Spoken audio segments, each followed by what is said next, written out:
এই গতকালের পড়া কে কে করে আসছো সবাই হাত তোলো। কি রে দুইজন বাদে আর কেউ হাত তুললি না কেন? এই শানুর। জি হুজুর। তোর পড়া হয়নি কেন? কালকে আমার একটা শুটিং ছিল, এখানে পড়ে আসতে পারি। তুই কি কোনো সিনেমা বা টিকটকের অভিনয় করিস নাকি? আমার একটা টিকটক চ্যানেল আছে, ওখানে অভিনয় করি। কন্টেন্ট বানানোর জন্য অভিনয় করা লাগে, এসব পড়াশোনার সময় পাইনি। বুঝতে পারছি, আসলে এটা গুরুত্বপূর্ণ বিষয়। কাজের মতো পড়াশোনা একটা বিলাসিতা। এই বেলালি, তোর কি অবস্থা? কালকে আমার একটা প্রোগ্রাম ছিল,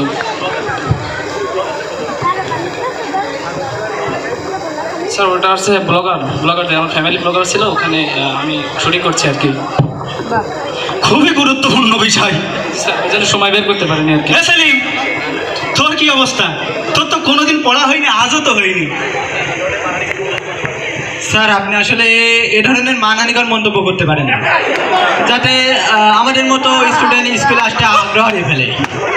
আর সরকার কিন্তু শিক্ষা প্রতিষ্ঠানে বন্ধুত্বপূর্ণ আচরণ করতে আদেশ দিয়েছেন।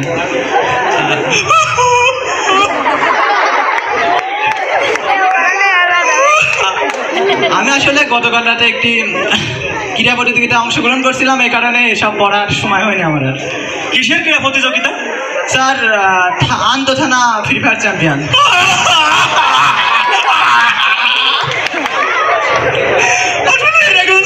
শিক্ষা করতে পারে আমি গর্ববোধ করি।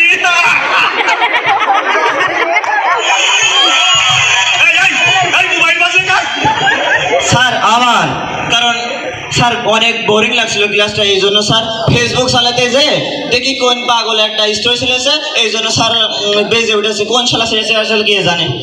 এই লাঠি নিয়ে আয়, যান এই লাঠি নিয়ে আয়। স্যার শিক্ষামন্ত্রী কিন্তু বলেছেন যে স্কুলে এবং ছাত্রদেরকে কিন্তু লাঠি চার্জ করা যাবে না। বন্ধুত্বপূর্ণ আচরণ করতে হবে। এই পড়া মুখস্থ করতে 5 মিনিট সময় লাগে। এই